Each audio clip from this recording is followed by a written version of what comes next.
Discuss කරමු දැන් හත්වෙනි question එක. ඒකෙත් තියෙන්නේ the sum of fifth and ninth terms of an AP is 30. If its 25th term is 3 times its 8th term, find the AP. ඒකෙත් අපිට data දෙකක් තියෙනවා. ඒ වගේම අපිට හොයන්න තියෙන්නේ A සිම්පල් A එකයි D එකයි. A එකයි D එකයි කියන්නේ පළවෙනි පදයේ common difference එක. අපි බලමු පළවෙනි එකෙන් මොකද්ද කියන්නේ කියලා. පස්වෙනි සහ නවවෙනි ටර්ම් එක සම් එක. ඒ කියන්නේ පස්වෙනි එකේ සම නවවෙනි එකේ එකතුව. පද දෙකේ එකතුව 30 කියලා කියනවා.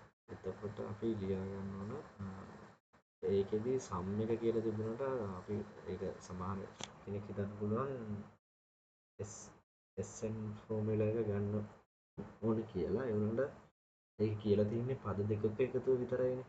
එතකොට T5 එකයි T9 එකයි තමයි අපි ගන්න. ඒ කියන්නේ අර අපේ ෆෝමියුලා දෙකෙන් අර පොඩි එක මුලින්ම තියෙන එක තමයි ගන්න. ඒ කියන්නේ පදයක් හොයන ෆෝමියුලා එක. එකතුව හොයන එක නෙවෙයි, සම් එක හොයන එක නෙවෙයි. එතකොට අපිට ඒක ලියා ගන්න පුළුවන් T5 plus T9 equal to 30 කියලා. ඒ වගේම අනිත් එක තමයි අපිට ඒක කියනවා 25 වෙනි ටර්ම් එක 3 times කියලා. ඒ කියන්නේ ඒකේ 8 වෙනි ටර්ම් එක වගේ 3 times කියලා. ඒ කියන්නේ 25 වෙනි ටර්ම් එක ගොඩක් ලොකු වැලියු එකක් වෙන්න එපයි අනිවාර්යෙන් 8 වෙනි ටර්ම් එකට වඩා. මේක කියන්නේ 8 වෙනි ටර්ම් එක වගේ 3 ගුණයක් වෙනවා කියලා තමයි 25 වෙනි ටර්ම් එකේ වැලියු එක. එතකොට ඒක අපිට ලියන්න පුළුවන් T25 equal 3 times T8 කියලා. ඒ කියන්නේ 3 times T8 කියලානේ. එතකොට ඒකත් මේ විදිහට ලියන්න පුළුවන්. ඊට පස්සේ අපි මේ පළවෙනි එක බලමු. පළවෙනි ඉක්වේෂන් එක අපි අරගෙන තියෙන එක බලමු. අපි ඒක ආදේශ කරලා T5 කියන්නේ අපි අර පළවෙනි සූත්‍රය දිනවනේ A ධන n ඍණ එක වාරයක් D කියලා. එතකොට A ධන n කියන්නේ 5යි. 5 අඩු කිරීම 1 ගුණ කිරීම D කියලා. ඊට පස්සේ දෙවෙනි එක T9 A ධන 9 minus 1 multiply by D. ඒ දෙක මේ දෙකේ සම් එක ඉක්වල් වෙනවා 30 වලට.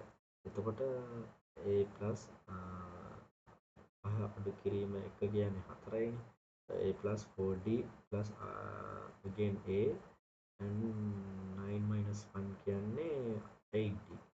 එතකොට අපිට පේනවා මෙතන A වගේ ඒව දෙකක් තියෙනවා. සිම්පල් A දෙකක් තියෙනවා. ආයේ 4D and 8D කියලා දෙකක් තියෙනවා.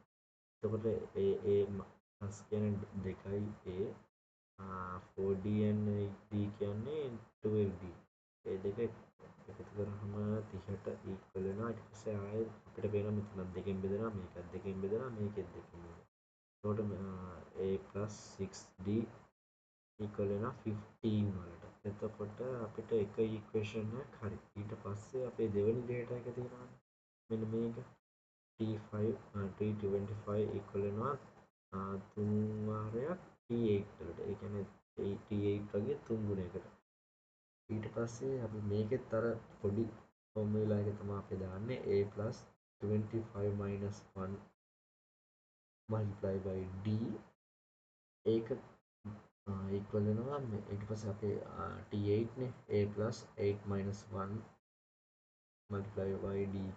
ඒක ඒ වගේ 3කට තමයි මේක equal වෙන්නේ. 25 වෙනි එක equal වෙන්නේ 8 වෙනි වගේ 3. ඊට පස්සේ අපි මේ පැත්ත මේ සමාන ලකුණේ මේ පැත්ත සුළු කරන්න බැලුවොත් A plus 24D මේ පැත්තේ මම මේක ගුණ කළාම දැම්ම 3ෙන් 3 වරක් A 3යි A ආයේ 8 අඩු කිරීම 1 කියන්නේ 7යි D නේ. 7 වරක් 3 21යි D කියලා. ඒකට මට ආවා මෙතන මේ A එක පැත්තකට අරන් ගියාම 3යි A අඩු කිරීම A කියන්නේ 2යි A ආයේ 24යි D වලින් මේ 21යි D මේ පැත්තට අරන් ආවම අඩු වෙනවා. එතකොට 3යි D වෙනවා. 3යි D equal වෙනවා 2යි A වලට. ඊට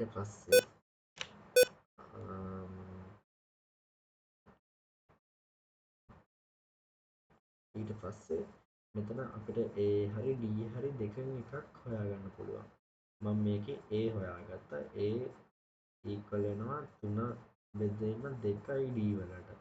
එතකොට මේක මම දෙවෙනි ඉක්වේෂන් එක විදිහට ගත්තා. ඊට පස්සේ අපි මේ A කියන එක මෙතෙන්ට අපි ඒක ආදේශ කරාම 3 බෙදීම 2යි D කියන එක දානවා මෙතෙන්ට A වලට. 3 බෙදීම 2යි D plus 6D equal 15. එතකොට මේකේ භාග සංඛ්‍යාවක්. එතකොට මේ දෙක අපිට අයින් කරගන්න මේ දෙකෙන් අපි මේකයි දෙකම ගුණ කරනවා. එතකොට මේ පැත්ත 3යි D මේක දෙකෙන් ගුණ කරාම 12යි D ඊට පස්සේ 15 දෙකෙන් ගුණ කරාම 30යි. 3යි D ධන 12යි D සමානයි 15යි D ඒක 30යි. එතකොට මට අන්තිම උත්තරය එනවා D සමානයි 2යි කියලා. ඊට පස්සේ අපිට මෙතන ආවනේ A සමානයි 3 බෙදීම 2 D කියන එක. එතකොට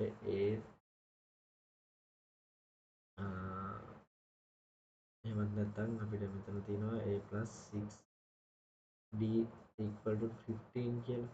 මෙතන A කියන එකට A කියන එක තමයි අපිට හොයන්න තියෙන්නේ. A plus 6 multiplied by මෙතන D කියන්නේ 2නේ. 2 දානවා. ඊට පස්සේ ඒක 15 වලට equal. ඊට පස්සේ මට ඒකේ ආන්සර් එක එනවා A සමානයි 3යි කියලා. ඒකෙත් D සමානයි 2යි A සමානයි 3යි. ඒක නම් හරි ලේසි.